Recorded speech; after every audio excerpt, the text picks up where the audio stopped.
Oke, baik. Jadi yang pertama yang ingin saya sampaikan adalah bagaimana mahasiswa menemukan masalah dulu ya. Jadi sebelum mahasiswa menyusun proposal ya, langkah awal yang harus diperhatikan adalah eh, area yang mahasiswa senangi ya, atau yang membuat interest untuk dilakukan penelitian.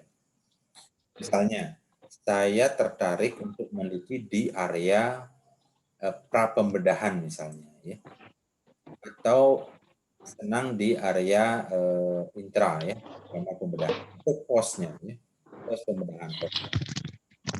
Atau misalnya eh, lebih menekankan pada anggap saja mahasiswa misalnya terkait dengan pembelajaran mahasiswa anestesi perawatan anestesi misalnya ya, atau anestesi. Jadi mahasiswanya sendiri ya.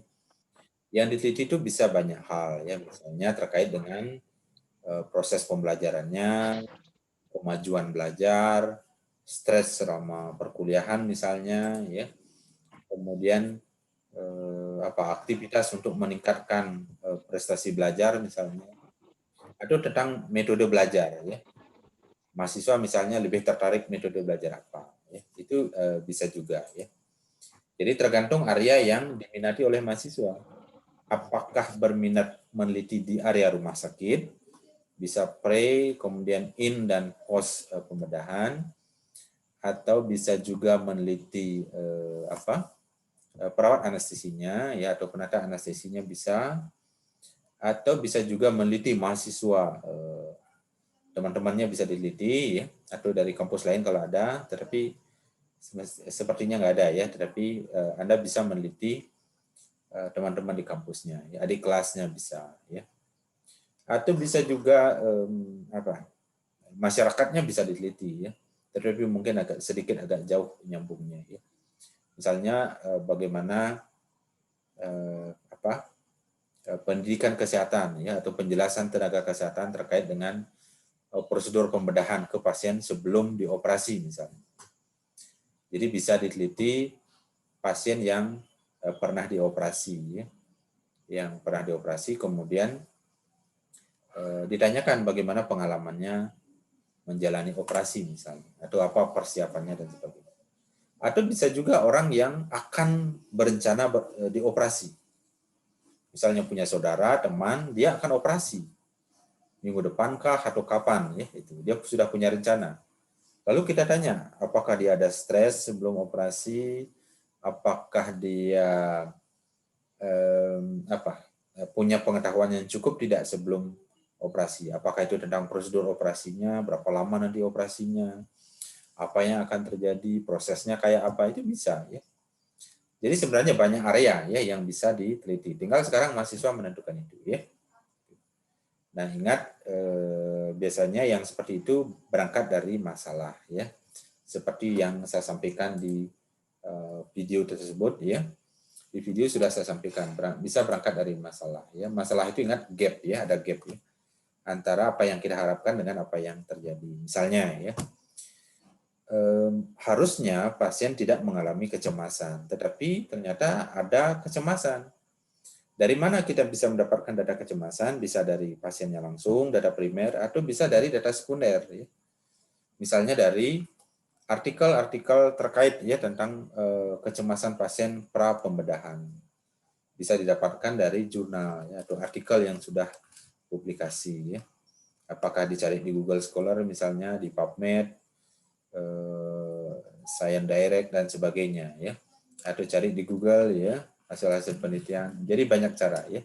Nah di situ kalau misalnya menemukan artikel yang terkait dengan kecemasan pasien, dikumpulkan data itu, kemudian itu bisa menjadi dasar kita untuk melakukan penelitian lebih lanjut ya. Cemasnya di bidang apa yang membuat dia cemas ya. Apakah kecemasan dia itu makin meningkat seiring dengan makin dekatnya jadwal operasi misalnya. Jadi banyak area ya. Itu yang bisa saya sarankan ke mahasiswa anestesi ya. Karena kalau mahasiswa yang di nursing mereka lebih luas jangkauannya ya. Jadi untuk mencari masalah atau topik penelitian lebih luas. Tetapi karena ini skopnya lebih kecil, maka sedikit lebih terbatas. Tetapi akan selalu ada masalah. Ya. Masalah tidak akan pernah selesai. Ya. Maka penelitian akan terus ada. Karena ingat, penelitian itu berangkat dari masalah. Sangat saya sarankan mahasiswa tidak memulai menyusun proposal dari judul. Ya. Lupakan dulu judul, tapi berangkat dari kita tertarik di bidang apa, topiknya apa, kemudian masalah apa yang diangkat. Apakah masalah kecemasan, masalah pengetahuannya, atau masalah apa. Oke, jadi pada bimbingan berikutnya saya berharap mahasiswa sudah membawa topik atau masalah yang akan diangkat. Jadi kita diskusinya lebih spesifik nanti. Nah sekarang hanya penjelasan general saja. Jadi mahasiswa harus membaca jurnal atau artikel terkait dengan topik yang akan diangkat, ya. Lalu buat ringkasannya, kemudian sampaikan nanti pada saat bimbingan berikutnya. Misalnya, ya, Pak, saya mau meneliti tentang kecemasan pasien praoperasi misalnya, ya, atau orang yang akan menjalani operasi. Bagaimana kecemasannya? Ya, apakah dia kecemasannya rendah, sedang atau tinggi, ya? Atau ingin mengetahui apa penyebab kecemasannya, ya, misalnya. Ya. Atau bagaimana dukungan hubungan misalnya dukungan keluarga dengan tingkat kecemasan pasien sebelum operasi. Bisa juga, ya. Atau pengetahuan dia tentang praoperasi dengan tingkat kecemasan dihubungkan, bisa juga. Ya.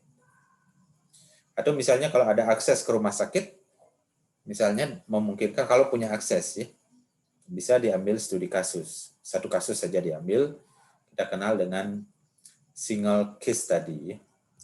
Atau kita ambil dua kasus pasien post-op misalnya. Atau misalnya keluarganya diteliti boleh juga, atau pasiennya yang diteliti boleh juga. Post-op, ya, misalnya. Ya. Ambil dua, sehingga dia masuk multiple. Atau ambil tiga misalnya. Ya. Lalu kita coba lakukan report, ya. Hari pertama bagaimana, hari kedua, dan seterusnya. Ya. Itu bisa menjadi case study. Sehingga kita bisa mendalami dari kasus ini apa yang dialami, bagaimana perkembangan, dan seterusnya. Ya. Atau bisa menggunakan data sekunder, ya, data sekunder misalnya dengan literature review, ya, atau dikenal dengan lit review. Nah, kita bisa mengambil beberapa artikel yang kita minati, ya, atau kita interest untuk melakukan studi, ya. Namanya studi literatur. Jadi artikel-artikel yang sudah publish di jurnal, ya. Misalnya kita tertarik dengan pra-pembedahan. Kita coba cari kecemasan pra-pembedahan. Ya. Mungkin dapat berapa? 10 artikel atau 20 artikel atau berapa misalnya. Lalu itu kita coba pelajari, analisis dari sekian artikel itu pra-pembedahan, kecemasan pra-pembedahan apa yang terjadi. Apakah kecemasannya sedang atau kecemasannya berat. Ya. Nah, dari artikel-artikel tersebut. Ya. Nah, itu juga bisa, ya, dengan data sekunder. Ya. Jadi bisa data sekunder, bisa data primer. Ya. Saya kira itu sementara penjelasan saya, ya. Pak, saya mau bertanya perihal. Oke, silakan Nurul dulu. Ya, perihal bimbingan selanjutnya. Jadi nanti mahasiswa itu harus sudah punya masalah berarti apa ya? Ya, Untuk nanti di cross check sama Bapak. ya benar. Itu masalahnya lebih dari satu nggak apa-apa, Pak? Gak apa-apa. Nggak apa. Gak apa-apa, silakan. Oke, Tapi itu untuk jangan lebih dari dua, ya. Sebenarnya itu untuk penelitiannya kapan Pak? Untuk penelitian, untuk bimbingan selanjutnya kapan Pak? mungkin minggu depan, ya.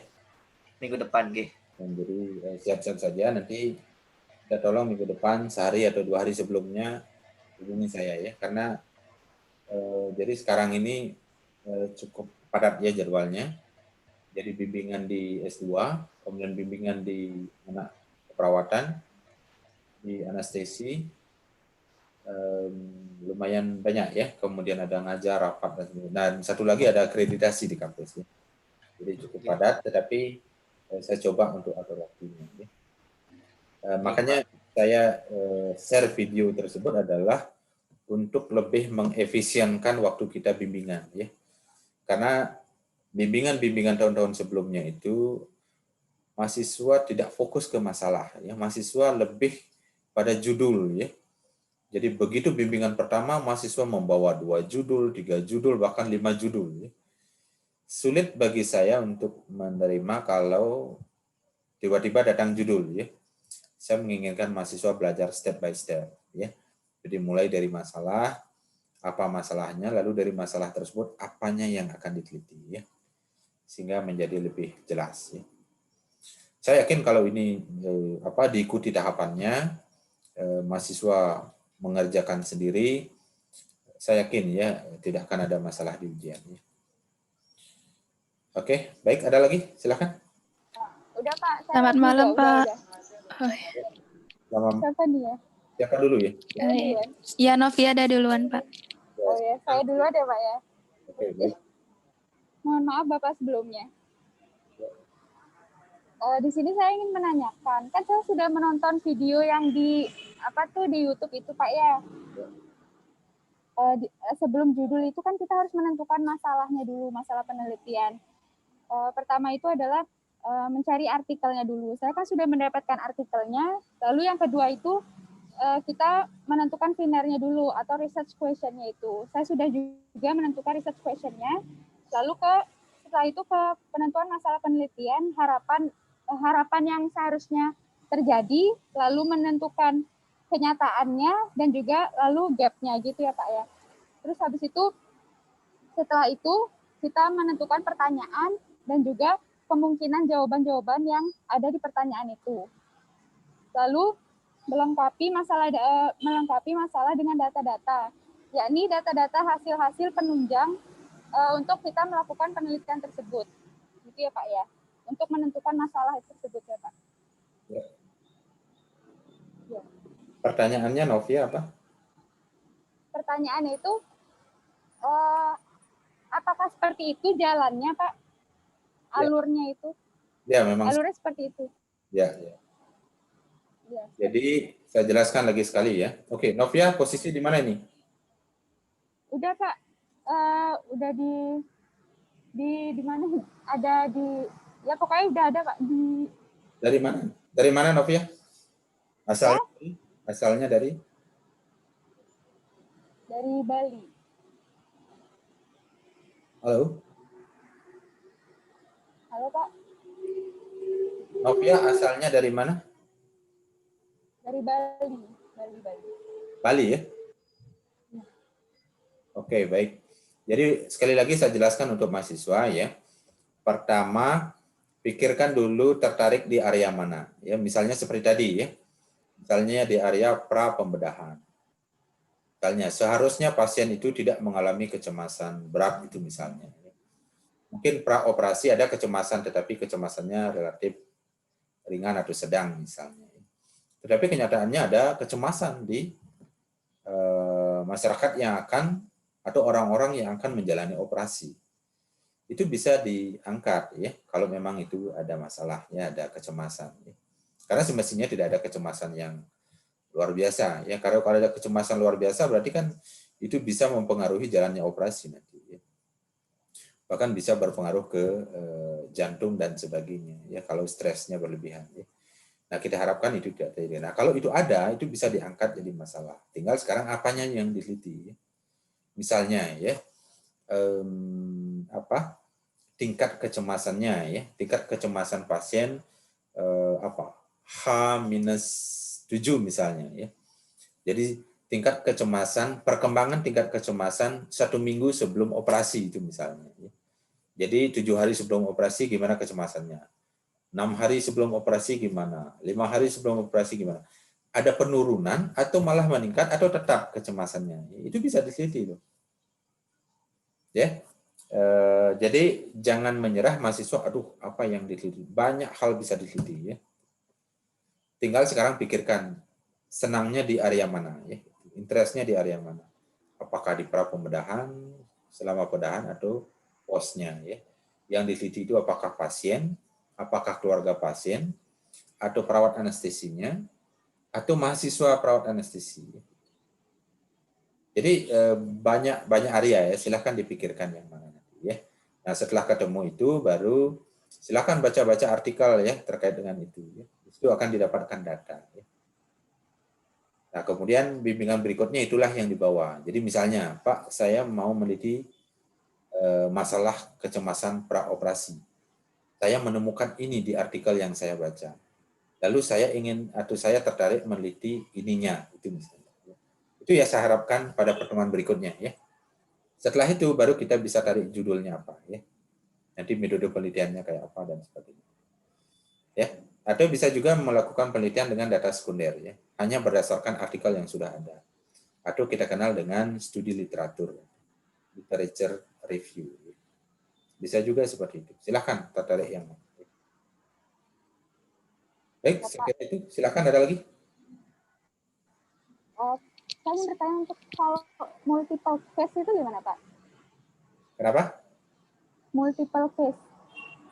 Multiple case tadi maksudnya? Itu maksudnya gimana, Pak? Jadi, misalnya, ada namanya, ini waktu kita 2 menit lebih ya. Kalau habis, masuk lagi ke link yang sama ya. Oke. Nah, Baik, Pak. ada namanya single case study, ada namanya multiple case study. Ya. Kalau kita ambil satu pasien di rumah sakit misalnya, kalau Anda bisa mengambil pasien di rumah sakit, ada kira-kira izinnya bisa didapatkan di rumah sakit, bisa aja diambil single case study, satu kasus pasien pre-op misalnya atau pasien post-op. Ambil saja satu kasus misalnya pembedahan apa, torak atau pembedahan apa misalnya, bedah tulang dan sebagainya. Ya. Itu bisa kita ambil, kemudian kita pelajari ya, dari hari ke hari apa yang terjadi pada pasien tersebut. Ya. Penyakitnya apa, pembedahannya kayak apa, perkembangan dia kayak apa. Nadinya, kemudian suhunya, kemudian tekanan darahnya, dan seterusnya. Itu diikuti dari hari ke hari. Termasuk obat yang didapatkan. Ya, apakah dia dapat infus atau tidak. Dari hari ke hari itu bisa ditelusuri, diikuti perkembangannya. Itu namanya single case study. Paham ya? Kemudian yang kedua, bisa juga multiple. Ya, multiple lebih dari satu. Ya. Bisa 2, 3, dan seterusnya. Ya. Saya kira itu ya. Ada lagi?